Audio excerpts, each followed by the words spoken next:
Jēzus Betānijā. Pievakarē Jēzus nonāca kādā kalnu ciematā, dažu ceļu stundu attālumā no Jeruzalemes uz ziemeļiem. Ciematā bija tikai viena iela, apmēram pusstundas gājiena garumā. Līdz Betānijai bija vēl kādas 3 ceļa stundas. No kalniem bija redzama visa apkārtne, arī Betānija, jo tā atradās ielajā. No šī kalnu ciemata ziemeļaustrumu virzienā uz Efronas tūkstneša pusi atrodas 3 ceļa stundu garumā tūkstnesis. Starp šiem abiem tūkstnešiem viesu mājā redzēju Mariju un viņas biedrenes, kas šeit pavadīja nakti. Kalns, uz kura atradās ciemats, ir tas pats, uz kura atpūtās Joabs ar Abizaju, bēgdami no Abnera, un kur viņš ar tiem sarunājās. Šī vieta ir uz ziemeļu pusi no Jeruzālemes un saucās Amma. No vietas, kur stāvēja Jēzus, atradās skats uz austrumiem un ziemeļiem. Kā man liekas, šo vietu sauca Giaha, un tā savienojās ar Gibionas tūkstnesi, kurš sākās jau kalna pakājē un stiepās pretī Efronas tūkstnesim. Jēzus nonāca šeit vakarā un iegāja kādā mājā mazliet iestiprināties. Tie viņiem nomazgāja kājas un iedeva kaut kādu dzērienu un mazus plāceņus. Drīz vien viņam apkārt sapulcējās cilvēki, un tā kā Jēzus gāja no Galilejas, sāka viņu izjautāt par Nāceretes meistaru, par kuru daudz bija dzirdējuši, un par kuru bija runājis Jānis.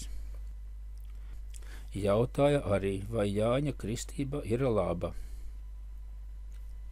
Jēzus viņus pamācīja, kā jau to bija pieradis darīt, mudināja viņus uz kristību un aicināja viņus uz grēku nožēlošanu. Stāstīja par Nāceretes pravieti un par Mesiju. Teica, ka viņš uzstāsies atklāti, bet viņu negribēs pazīt.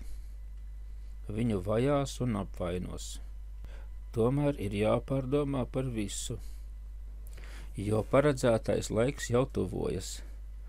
Ar lielu uzsvaru teica, ka Mesija nenāks ar slavu un triumfu, bet gan nabadzībā un pazemojumā, un ka vairāk sajiesies ar vienkāršajiem ļaudīm. Klausītāji viņu nepazina, bet labprāt klausījās un izrādīja viņam lielu cieņu. Ļaužu pulki, kas devās pie Jāņa, arī pārrunāja par Jēzu. Pēc 2 stundu atpūtas Jēzus devās tālāk. Betānijā Jēzus nonāca naktī. Lācars, kuram mācekļi jau bija paziņojuši par Jēzus ierašanos, pirms dažām dienām jau bija atgriezies no saviem īpašumiem Jeruzālemē un pašlaik uzturējās mājās. Viņa īpašumi atradās Siona kalna ziemeļu pusē, uz Kalvārijas kalna pusi. Saimniecība Betānijā piederēja Martai, bet Lācars te labprāt uzturējās un saimniekoja kopā ar māsu. Visi gaidīja ierodamies Jēzu, un viņam par godu rīkoja mielastu. Marta apdzīvoja māju, kas atradās pagalma otrā pusē. Mājās bija arī ciemiņi.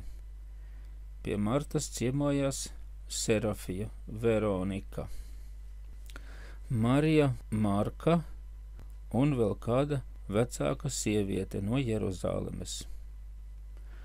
Tāpat kā Marija, tā arī Marta tika nodota svētnīcā audzināšanai un kalpošanai. Tanī laikā, kad Marija ienāca svētnīcā, Marta jau devās mājup. Marta labprāt būtu palikusi svētnīcā vēl ilgāk, bet pēc sevišķa Dieva rīkojuma viņai bija jāiet pie vīra. Pie Lācara ciemojās Nikodems, Jānis Mareks un viens no Simeona dēliem un kāds sirmgalvis, saukts Obeds, svētnīcas Annas vīra brālis vai brālēns. Visi viņi bija slepeni Jēzus cienītāji un draugi.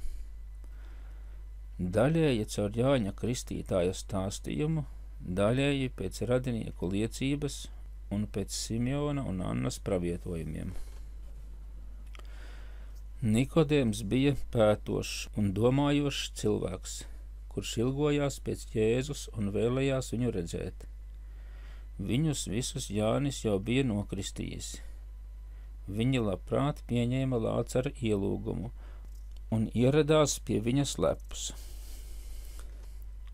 Tas pats Nikodems arī vēlāk bija uzticīgs Jēzus piekritējs, bet tikai slepeni. Lācars izsūtīja savus mājiniekus satikt Jēzu, un viens no viņiem, vecs, uzticams kalps, sastapa Jēzu ap pusstundas gājiena attālumā no Betānijas. Šis kalps vēlāk kļuva par uzticīgu Jēzus mācekli. Saticis Jēzu, viņš nokrita viņa priekšā uz sejas un teica: Es esmu Lācara kalps. Ja esmu ieguvis pie tevis labvēlību, tad ielūdzu tevi viņa mājās. Jēzus lika viņam piecelties un sekoja viņam. Draudzīgi, bet ar nopietnību un cieņu izturēdamies pret viņu. Ar tādu uzvedību Jēzus aizrāva visu sirdis. Mīlēja viņu kā cilvēku, bet sajuta viņā Dievu. Kalps ieveda Jēzu priekšistabā pretī akai, kur viss jau bija sagatavots viņa uzņemšanai. Ar svaigu akas ūdeni Jēzum nomazgāja kājas un uzāva tajās jaunas sandalas. Ienākot Lācara mājās, Jēzum bija kājās sandalas, izklātas ar kaut ko zaļu. Te kalps tās noāva un uzāva ērtākas, stingras, ar ādas siksniņām, kuras Jēzus turpmāk vienmēr valkāja. Tad kalps paņēma Jēzus apģērbu un izpurināja no tā putekļus. Tad ienāca Lācars ar saviem draugiem un pasniedza Jēzum dzēriena kausu un uzkožamo. Jēzus apskāva Lācaru, bet pārējiem klātesošajiem paspieda roku. Visi ļoti sirsnīgi viņu uzņēma un devās uz māju. Tomēr Lācars pa priekšu ieveda Jēzu Martas istabā. Visām sievietēm, kas tur atradās, sejas bija aizsegtas. Kad Jēzus ar Lācaru iegāja istabā, visas nometās Jēzum pie kājām. Jēzus viņas maigi piecēla no zemes un tad teica Martai, ka viņa māte viņu apmeklēs un te gaidīs viņu atgriežoties no kristības. Pēc tam viņi gāja uz Lācara māju un apsēdās pie galda, uz kura jau bija uzlikti cepti jēri un baloži, medus, mazi maizes klaipiņi, augļi, dārzeņi un pilni dzērienu kausi. Viesi pusguļus stāvoklī bija atlaidušies uz maziem dīvāniņiem, pa 2 uz katra.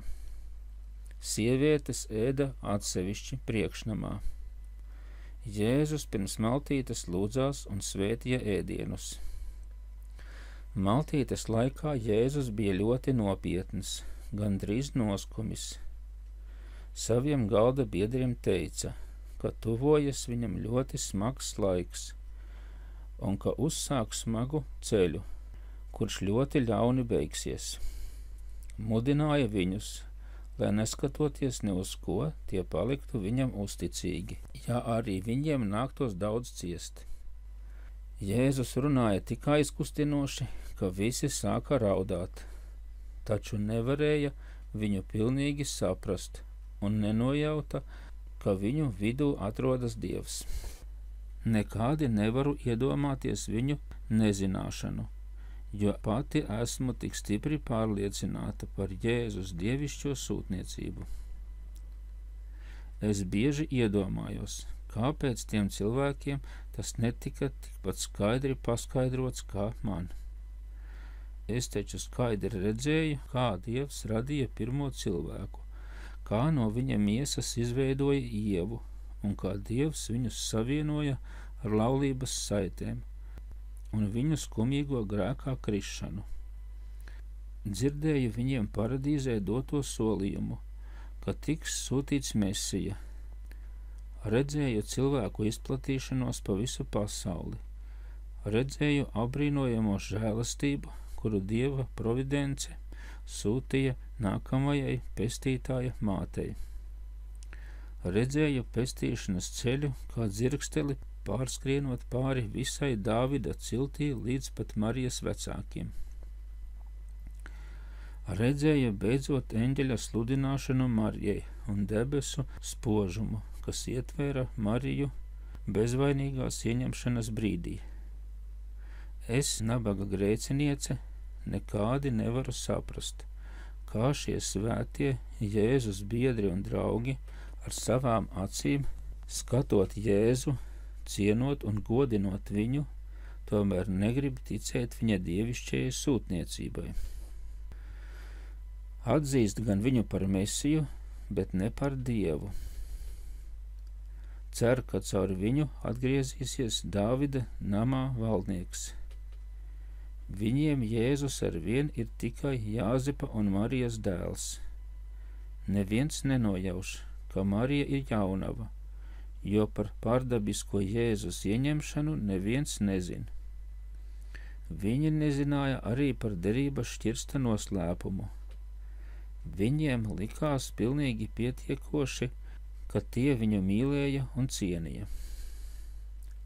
Farizeji apstulba no pārsteiguma, kad izdzirda pravietojumus, kurus izteica Simjons un Anna Jeruzālemes svētnīcā pie Jēzus upurēšanas. Nemazāk tie izbrīnījās par viņa pārcilvēcisko gudrību, kad viņa sarunājās ar 12-gadīgo Jēzu svētnīcā. Ar lielu interesi viņa pētīja Jēzus izcelšanos un pravietojumus par Mesiju. Jēzus ģimene bija pārāk nabadzīga, pārāk neievērojama. Neatbilda viņu uzskatam par to, kādam ir jābūt Mesijai, varenam un no slavenas cilts. Lācars un Nikodems un daudzi citi Jēzus piekritēji domāja, ka viņu Dievs ir sūtījis tāpēc, lai ar savu mācekļu un piekritēju palīdzību ieņemtu Jeruzālemi un atbrīvotu Izraēlas valsti no Romas jūga. Tānī laikā ik viens dzimteni mīlošais ebrejs to uzskatīja par pestītāju, kurš atgrieztu dzimtenē agrāko brīvību un pašvaldību. Viņi nemaz neparedzēja, ka karaliste, kura var viņus atpestīt un darīt laimīgus, nav šīs zemes karaliste. Reizēm viņi priecājās, domādami, ka tagad tuvojas laiks, ka nevienam viņu tirānam pienāks gals. Tomēr neviens no viņiem neuzdrošinājās par to runāt ar Jēzu, jo visi no viņa baidījās. No viņa uzvedības un vārdiem viņi redzēja, ka Jēzus nemaz netaisās piepildīt viņu cerības.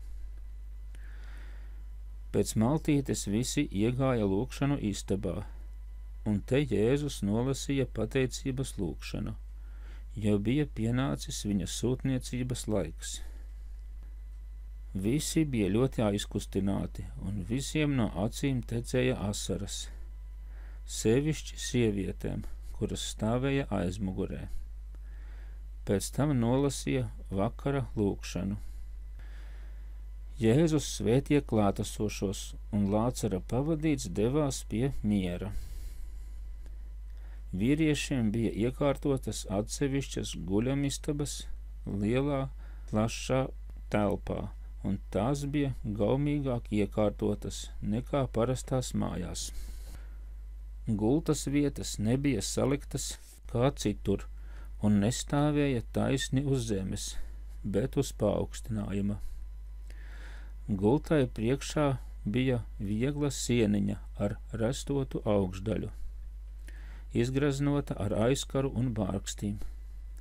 Pie sienas aiz gultas bija piestiprināts skaists paklājs, kuru aiz saites varēja pacelt uz augšu un nolaists zemāk pāri gultai, tā ka izveidojās slīps jumtiņš, kas aizsedza gultu, kad tā bija tukša.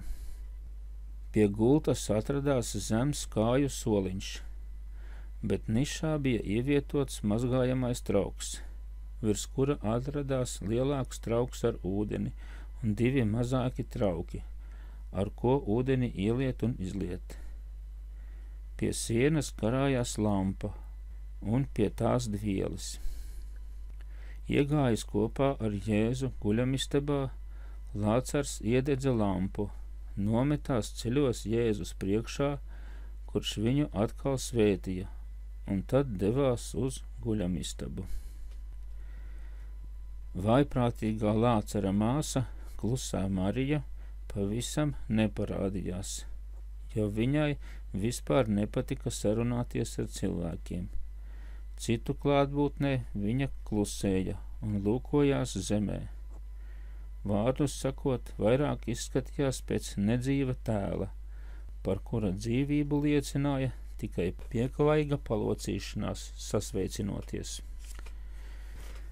Toties palikusi viena pati savā istabā vai dārziņā, viņa skaļi sarunājās pati ar sevi vai ar apkārtējiem priekšmetiem, it kā ar dzīvām būtnēm. Savu apģērbu un mantas viņa uzturēja kārtībā un darīja dažādus darbus. Viņa bija ļoti dievbijīga, bet nekad negāja uz sinagogu. Lūdzās tikai savā istabiņā. Kā man liekas, viņa redzēja vīzijas, kuru laikā ar kaut ko sarunājās. Viņa ļoti mīlēja savu ģimeni, sevišķi Magdalēnu. Vājprātīga viņa palika jau bērnībā. Viņai bija arī uzraudze, bet tā patiesi bija lieka, jo viņa uzvedās ļoti mierīgi un nemaz neizskatījās vājprātīga. Par Magdalēnu Jēzus klātbūtnē vēl nekas nebija runāts. Līdz šim viņa dzīvoja Magdalumā, vislielākajā greznībā.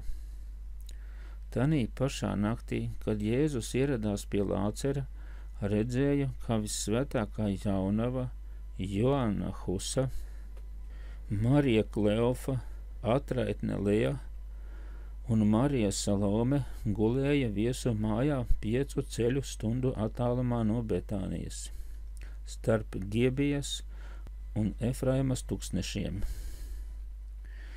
Viņas bija novietojušās šķūnī ar plānām koka sienām, kas bija sadalīts 2 daļās. Priekšējā daļā 2 rindās bija ierīkotas guļvietas svētajām sievietēm, bet tālākajā daļā bija virtuve. Pretī mājai atradās šķūnis, kurā vēl pavardā dega uguns. Tā apkārt gulēja vīrieši, kas pavadīja sievietes. Kamēr viens no viņiem gulēja, otrs rūpējās par guļošo drošību. Netālu atradās mājas īpašnieka mītne. Nākošajā dienā Jēzus staigāja pa pils pagalmiem un dārziem un mācīja mājiniekus. Viņa nopietnā mācība dziļi aizkustināja visus, bet viņa uzmanība izsauca cieņu. Visi viņu mīlēja un labprāt sekoja viņam, bet tomēr viņu klātbūtnē bija nedroši. Visfamiliārākais ar Jēzu bija Lācars, un pārējie vīrieši viņu par to apbrīnoja, bet paši tomēr turējās nomaļus.